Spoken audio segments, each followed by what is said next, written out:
Assalamualaikum warahmatullahi wabarakatuh, sahabat sekalian. Pada kesempatan ini saya ingin berbagi tentang konten dua buku.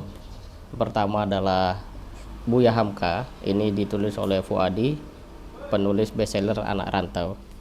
Jadi kalau baca buku ini sangat menarik ya, bagaimana diceritakan Buya Hamka hidup dalam sebuah kondisi yang penuh keterbatasan, tetapi dia memang memiliki seorang ayah yang punya cita-cita tinggi. Jadi sejak sebelum lahir, Buya Hamka ini memang orang tuanya menghendaki dia menjadi seorang ulama besar. Oleh karena itu, proses-proses pendidikan yang dialami oleh Buya Hamka itu memang sangat ketat. Bahkan Buya Hamka kadang sampai bingung kenapa harus seperti itu. Dan pada akhirnya, ya singkat cerita, Buya Hamka pada usia 15 tahun menjadi orang yang memiliki kesadaran kuat bahwa membaca itu adalah pekerjaan paling utama. Maka dia mampu ya dalam satu hari itu 24 jam sampai lebih dari 10 jam, intinya lama, bahkan sampai malam dia berada di sebuah perpustakaan, katakan begitu, untuk membaca, dan apa saja dia baca. Dan itulah yang menjadi titik balik seorang Buya Hamka menjadi orang yang begitu luas wawasannya. Selanjutnya Buya Hamka kemudian belajar ke kakak iparnya, ya Sultan Mansur kalau nggak salah ya, itu yang ada di Pekalongan ketika itu. Di sana dia belajar tentang dakwah, di sana dia lebih mengerti tentang apa yang menjadi maksud dari sang ayah ketika memberikan sebuah petuah, pendidikan, dan seterusnya. Sampai kemudian ketika sudah 1 tahun di Pekalongan, Buya Hamka kembali ke kediamannya, dan di Padang maksudnya ya. Kemudian dia di sana menjadi orang yang dilatih oleh bapaknya menjadi seorang dai.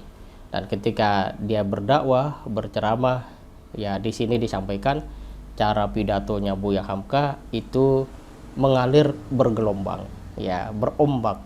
Artinya tidak datar-datar saja. Itu tentu saja karena tadi kekuatan membaca yang dibangun sejak awal, ditambah pengalaman interaksi di Jawa, termasuk dia sempat ikut training di Yogyakarta ketika itu, ketemu host Cokro Aminoto. Nasihat yang sangat diingat oleh Buya Hamka adalah kalau kita bukan anak raja, ya bukan ulama, maka bicaralah seperti seorang orator dan menulisnya seperti seorang wartawan. Dan disitulah Buya Hamka tergugah untuk menjadi sosok yang terus-menerus berlatih dan belajar. Meski begitu, ya akhirnya Buya Hamka tampil menjadi orang yang punya kegigihan di dalam perjuangan. Dia menulis ya di dalam kondisi bangsa Indonesia belum ada listrik, belum ada YouTube kata Ustadz Abdul Somad, tapi dia tidak berhenti berkarya. Bahkan pernah pada satu momentum ya majalah yang dibangunnya itu Panji Masyarakat dibredel dan mesin ketiknya dibawa oleh Jepang. Meski begitu Buya Hamka terus menulis, luar biasa. Dan di sini ada lagi satu buku karya Hadi Nur Ramadan, Patah Tak Tumbuh, Hilang Tak Berganti. Ini menunjukkan, memberikan sebuah isyarat kepada kita bahwa kalau kita tidak mempersiapkan generasi kader perjuangan, maka jangan harap tiba-tiba akan tumbuh. Sesuatu memang harus dipersiapkan. Mungkin dulu ungkapan patah tumbuh hilang berganti itu karena Indonesia subur gitu ya. Tapi sekarang kalau kita tidak mempersiapkan kader, maka tidak akan tumbuh pemimpin-pemimpin itu.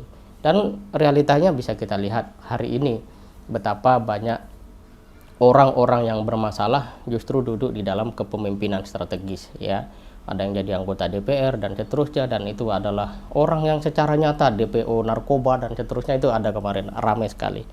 Dan di sini sahabat sekalian, kita bisa lihat satu ungkapan saja ya yang disampaikan oleh Muhammad Nasir di sini, bahwa orang itu akan cenderung gagal kalau berhadapan dengan ujian kesenangan. Di sini dia mengatakan bahwa tak ada yang benar dan salah lagi, semua boleh dikerjakan asal badan selamat, asal kesenangan jangan hilang, apapun boleh dikerjakan. Mumpung kesempatan di tangan, inilah kekalahan kita jika menghadapi ujian kesenangan. Oleh karena itu, pada momentum-momentum politik di masa yang akan datang, kita harus tahu mana orang yang bisa tahan uji dalam kesulitan, sekaligus orang yang bisa tahan uji di dalam kesenangan. Ini mungkin sekelumit isi dari buku dua buku ini. Semoga bermanfaat. Assalamualaikum warahmatullahi wabarakatuh.